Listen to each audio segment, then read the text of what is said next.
leadership. Gue jadi bingung gue mau milih siapa, Bejir. Bisa gak sih gue milih diri gue sendiri aja?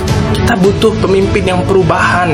Gue melihat itu ada di Anies Baswedan. Tidak ada politik uang, kampanye dengan cara ide-ide kritis. Kita butuh perubahan Indonesia yang lebih baik. Itu alasan paling masuk akal kenapa gue pilih Anies Baswedan. Gak setuju, bantah aja kalau bisa. Assalamualaikum warahmatullahi wabarakatuh. Kembali lagi di channel Prayoga Muhammad. Gimana kabar kalian semua? Semoga baik-baik saja ya, dan selalu dilancarkan rezekinya. Karena sudah mulai musim hujan, pastikan kita tidak kena flu ya, karena gue sendiri ini agak flu ini dikit. Oke teman-teman semua, kali ini gue akan membahas ya di balik layar ketika debat. Dimana ketika itu sedang debat berlangsung, banyak juga ya dari audiens, dari penonton juga yang melakukan hal-hal di luar Nurul.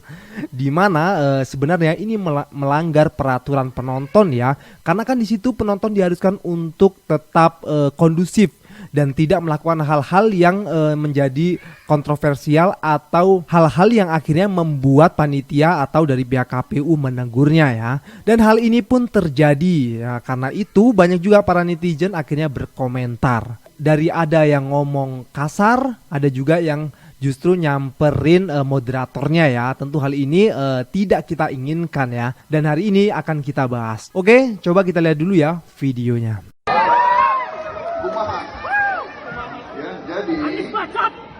Leadership.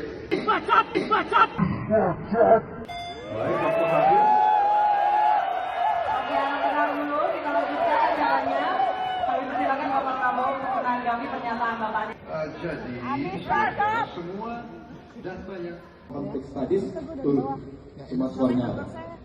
Kapabilitas militer kita ini dari Raw Institute Asia Power Index turun.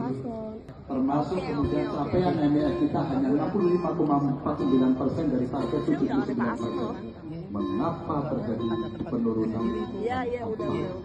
Memang etik itu mulainya dari kepala. Kalau kepala tidak mengikuti etika, apalagi yang di bawahnya. Ya, kita sudah melihat ya videonya. Kita katakan sekali lagi, ini adalah oknum. Dan tentunya oknum ini justru membuat pimpinannya malu ya, karena bawahannya seperti ini kelakuannya. Dan ini tentu tidak baik sama sekali. Justru ini mencoreng nama baik pimpinannya sendiri. Kita lihat tadi ya kelakuan si oknum itu, yang satu mengatakan bangsat, yang satu mengatakan bacot. Dan kita lihat juga ya bagaimana panitia menegur si ibu ini, tapi justru ibu ini dengan songongnya mengatakan, saya undangan dari Pak Hasim loh katanya. Aduh. Etikanya di mana sih ibu ini ya? Lagi-lagi ini oknum ya mungkin ya. Ya mudah-mudahan ditegur langsung dari pimpinannya biar mantap tuh. Oke teman-teman semua, lalu bagaimana komentar dari para netizen? Coba kita lihat videonya. Viral, oknum 02 menghina Anies di dalam debat. Pertanyaan gue simple, mau nanya, kalian semua itu 02 termasuk capresnya itu gemoisian atau cuman oknum tertentu? Ini mau nanya doang ya. Tuh lo lihat pendukungnya, kayak gitu tuh. Akhlaknya nggak ada, ucapannya kotor. Jangan lihat dari kerudungnya. Dia mah yang berkerudung ya, kalau rombongan dia mah begitu lagunya. Mikir, ya kan? Kalau kurang puas, ada di PT gue juga tuh. Kalau kurang tahu ya, lu ada yang lebih jelas, panjang videonya. Akhlak dari pendukung dia. Assalamualaikum. Kalian sudah lihat video seorang wanita yang berteriak bacot kepada Anies Baswedan ketika beliau sedang berbicara di acara debat kemarin malam. Wanita ini mengaku kalau dia mendapat undangan dari Hashim untuk bisa hadir di situ. Dan gue menyimpulkan kalau Hashim yang dimaksud adalah Hashim Joyo Hadikusumo, adik kandung dari Prabowo Subianto. Atau dengan kata lain, wanita tersebut adalah pendukung Prabowo Subianto. Pada kesempatan yang sama, terlihat juga Grace Natali dan Isyana Bagus Oka dari Partai PSI, partai yang mendukung Prabowo, mendatangi meja moderator debat, padahal jelas ini bukan prosedur yang dibenarkan. Nah, jadi setelah melihat hal ini, apa yang bisa kita simpulkan dari para pendukung Prabowo? Ya, gue kira tidak berlebihan kalau kita kemudian menyimpulkan bahwa para pendukung Prabowo atau minimal Grace Natali, Isyana Bagus Oka, dan wanita yang berteriak bacot, mereka tidak paham akan arti dari etika. Mungkin etik bagi mereka adalah etik endasmu dan berteriak bacot. Jika pendukung Prabowo seperti ini, maka mungkin program makan siang dan susu gratis perlu ditambahkan dengan program pendidikan moral dan etika gratis. Karena etik itu berasal dari pemikiran di kepala atau endas, lalu kemudian keluar dari mulut atau bacot. Tapi jangan lupa bahwa etik juga harus melalui pertimbangan moral di dalam nurani kita. Jadi kepada yang terhormat Bapak Prabowo Subianto, sebelum Bapak menilai kalau Anies Baswedan tidak pantas berbicara mengenai etik, seperti halnya yang Bapak katakan kemarin malam di saat debat, maka mungkin sebaiknya Bapak mengajari dulu makna dari etika kepada para pendukung Bapak sendiri. Salam semangat antitesa 24.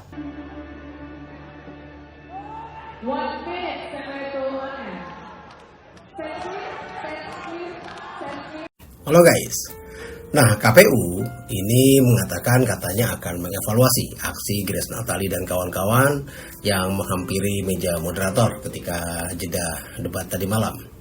Ya, kita sama-sama lihat ya, memang banyak videonya tersebar di media sosial bahwa Grace Natali dan beberapa orang rekannya menghampiri meja moderator. Ya, katanya mereka mengajukan protes karena ketika saat paslon nomor 2 bicara di belakang para moderator itu, para pendukung Ganjar Mahfud mengajukan salam 3 jari. Nah, mereka protes dengan hal itu. Nah, ada 2 hal yang ingin saya tanggapi. Yang pertama soal protesnya. Kalau mereka protes akan tindakan para pendukung Mahfud yang mengangkat salam 3 jari, lalu kemana mereka ketika Gibran memprovokasi pendukungnya sendiri, menyuruh untuk lebih historis, berjingkrak-jingkrak, ya. Dan itu dilakukan di bawah panggung, bahkan ketika Gibran berada di atas panggung, sedang melakukan debat cawapres. Kemana mereka? Nggak ada protes, bahkan nggak ada suara sama sekali. Yang ada malah ketawa ketiwi. Nah, saya rasa yang dilakukan para pendukung Ganjar Mahfud atau Anies atau siapapun ya wajar saja, selama mereka tidak tidak memprovokasi, tidak bersuara-suara keras, gitu, tidak berteriak-teriak kasar seperti ada video tuh ya, di mana seorang ibu berteriak-teriak memaki-maki dengan kata-kata yang sangat gak pantas dengan tampilannya. Ya, saya rasa masih wajar-wajar saja ya kalau hanya sekedar mengacukan jari. Nah, lalu yang kedua, ini yang jauh lebih penting sih. Aksi Grace dan kawan-kawannya mendekati meja moderator. Meja moderator. Gimana ceritanya? Kok bisa meja moderator diintervensi, didatangi begitu mudahnya? Ya, meskipun mungkin karena Grace kenal dengan moderatornya, karena sama-sama bekas penyiar, mungkin teman lama. Ya, tapi kan nggak boleh SKSD begitu. Dan saya rasa KPU harus tegas tentang hal ini. Dan mungkin harus dibuat aturan, harus mungkin dipasang petugas untuk berikutnya di sekitar meja moderator bahwa tidak boleh siapapun mendekati meja moderator tanpa izin dari panitia penyelenggara. Nah, saya justru malah melihat tindakan Grace ini dan kawan-kawan ini sangat merusak marwah dari debat ini sendiri. Ingat ya, ini debat yang akan menentukan capres dan cawapres kita, bukan debat Karang Taruna. Ya teman-teman semua, dari sini kita tahu ya, itulah pentingnya etik, dan etika harus dijunjung tinggi. Dimana ketika seseorang beretika, maka orang itu akan melakukan sesuatu sesuai dengan etika yang seharusnya. Nah oke teman-teman semua, setelah debat capres kemarin, banyak juga ya yang akhirnya orang pada pindah haluan. Begitu juga banyak orang yang justru bingung mau memilih siapa. Contohnya nanti ada ya video cewek ini bingung mau milih siapa dan akhirnya. Dan banyak juga orang yang mengatakan kalau Pak Anies itu pengkhianat. Banyak juga yang mengatakan kalau Pak Anies dan Pak Ganjar menyerang secara personal. Nah di sini ada video-video dari para netizen yang akhirnya menjelaskan dengan gamblang ya, sehingga kita semua bisa tahu dan mengerti. Yang belum tahu harusnya nonton video ini ya biar makin paham. Oke teman-teman semua, langsung saja kita lihat videonya. Setelah nonton debat capres, gue jadi bingung gue mau milih siapa, Bejir. Bisa gak sih gue milih diri gue sendiri aja? Kayak tadinya gue udah yakin sama satu ini, terus jadinya mundur, kayak aduh kok kayak gini. Atau kayak tadinya gue gak suka banget sama yang ini, kok jadinya agak lebih bagus. Tapi pas lihat lagi backgroundnya kayak gimana, aduh hancur lebur, kagak jadi. Atau pas gue suka banget sama yang ini, tapi di sana ada, aduh gimana ya saudara-saudara, memang kita nggak bisa cari yang perfect sih, pasti ada yang kurang. Contoh nih ya, kalau ngomongin paslon 1 pasti yang ditanya soal rumah DP 0 atau kayak program-program beliau yang nggak selesai. Terus paslon 2 soal pelanggaran HAM, atau misal paslon 3 soal Wadas, FIFA dan segala macam. Jadi semua itu pasti punya plus minusnya. Jadi balik lagi kita mau pilih siapa, tapi menurut gue milih presiden yang bisa ngurusin masalah Rohingya supaya mereka pada balik ke daerahnya, sama bikin Jakarta nggak macet. Atau bisa bikin kayak seluruh sekolah itu gratis termasuk SMA. Kayak gue butuh banget sih yang kayak gitu. Terserah deh siapa, yang penting hidup gue jauh lebih baik. Buat Gen Z yang pertama kali nyoblos di tahun ini, gue bakal kasih alasan paling logis kenapa lu harus pilih Anies Baswedan. Kita semua tahu 2019 ganti presiden rame hashtagnya waktu itu, dan pihak Jokowi staffnya bilang siapa yang menggunakan hashtag itu bisa dipenjara. Anda menggunakan tagar ganti presiden, itu Anda tidak punya peradaban rendah. Oke. Dan itu berkali-kali saya bilang itu adalah makar. Itu makar. Kita yang dukung Prabowo di zaman itu bakal dipenjara karena itu. Sekarang kita harus dukung Jokowi karena ada anaknya di sana. Gimana bisa? Apakah ini manipulatif? Kita butuh pemimpin yang perubahan. Gue melihat itu ada di Anies Baswedan. Tidak ada politik uang, kampanye dengan cara ide-ide kritis. Kita butuh perubahan Indonesia yang lebih baik. Itu alasan paling masuk akal kenapa gue pilih Anies Baswedan. Gak setuju, bantah aja kalau bisa. Setelah beberapa hari pasca debat, aku sengaja masih diam dan aku mengobserve atau mengamati baik itu dari circle pendukung 01, 02, ataupun 03. Dan menurut pandangan aku ya, ini menurut aku, kalian boleh setuju, boleh enggak. Kalau yang setuju monggo, yang enggak juga monggo. Semua orang berhak mengutarakan pendapatnya dari POV mereka masing-masing ya. Satu hal yang aku notice, ternyata banyak sekali fanatisme yang terjadi dalam era pemilihan presiden ini gitu. Ada yang sampai nangis lah, ada yang sampai gak terima, nyerang satu sama yang lain. Please tolong, kalau kamu nangis ya, ini logikanya ya. Kalau dia kalah, dia masih punya duit, dia masih punya jabatan ketua umum. He has everything. Terus kita nangis ini, kita mengeluarkan air mata ini mahal sekali harganya. Daripada kita buat nangis untuk menangisi orang yang jelas-jelas he has everything, lebih baik kita mengeluarkan energi kita, tangisan kita untuk masyarakat yang jauh lebih membutuhkan, yang gak punya tanah seluas itu, yang gak punya duit bertriliunan, yang masih butuh uluran tangan kita gitu loh. Gak cuma sampai di sana, paslon-paslon lain baik 01 dan 03, ayo kita berusaha lebih dewasa. Kalau memang ada yang salah, kita admit dan kita evaluasi. Kita gak perlu membela diri kita dan denial sampai akhirnya itu kita berantem satu sama lain. Ini gak worth it untuk buat kita tuh berantem gitu. Aku bertitip pesan khususnya untuk pendukung 01, ayo kita jalani sisa 30 hari sekian ini dengan lapang dada, dengan penuh ikhtiar, dan kita doakan yang terbaik. Kita hanya bisa membantu paslon kita dengan doa ya. Kalau misalkan ada paslon lain yang menyerang kita, ngata-ngatain kita, ya kita jawab dengan santun, kita jawab dengan adu gagasan. Kita nggak perlu nyalain api dan membakar semua situasi. Aku rasa pendukung-pendukung 01 bisa sekali dengan bijak menyikapi itu. Ya, ayo kita spread love, bukan hate ya. Kita spread kindness. Kita nggak perlu menyia-nyiakan energi kita untuk berantem, untuk membalas yang jahat dengan yang jahat. Ya, kadang itu memang hal yang jahat, kita balasnya dengan yang baik, itu akan jauh lebih luar biasa dampaknya. Sebenarnya gue nggak mau bahas ini, cuman terlalu banyak orang yang mention gue dan komen di video gue kalau Pak Anies itu pengkhianat, Pak Anies itu pengkhianat Pak Prabowo dan lain-lain. Jadi mau gak mau, gue harus bahas tentang masalah ini. Di sini gue bukan pengen menyudutkan satu pihak atau kayak gimana, cuman ya mau nggak mau gue harus mengcounter ini semua dan semoga kalian bisa menerima. Yang pertama, kalian bisa cek videonya di mana-mana. Jadi sebenarnya calon gubernur 2017 dari Partai Gerindra itu bukan Anies Baswedan, tapi Sandiaga Uno. Kenapa tiba-tiba jadi Anies? Karena Anies diminta oleh umat, diminta oleh rakyat, dan juga diajukan oleh PKS. Ketika itu sendiri, Sandiaga Uno juga bilang bahwa Sandilah yang membawa Anies ke Pak Prabowo dan meminta Anies yang jadi gubernur. Jadi Pak Sandi yang minta, bukan Anies yang pengen jadi gubernur. Itu yang pertama. Jadi ketika Anies menjabat menjadi gubernur, janjinya Anies ya dia menuntaskan 5 tahun di Jakarta. Kalau misalnya emang Anies itu berniat untuk mengkhianati Prabowo ketika 2019, mungkin Anies bakal jadi cawapres di lain atau jadi capres mungkin melawan Pak Prabowo. Tapi buktinya Anies menuntaskan 5 tahun. Dan itu jenis komitmen yang mungkin gak semua bisa lakuin. Kenapa? Karena kita lihat Pak Jokowi, apakah Pak Jokowi tuntas di Jakarta? Tidak. Apakah Mas Gibran tuntas di Solo? Tidak. Tidak semua orang-orang menjabat ini tuntas 5 tahun.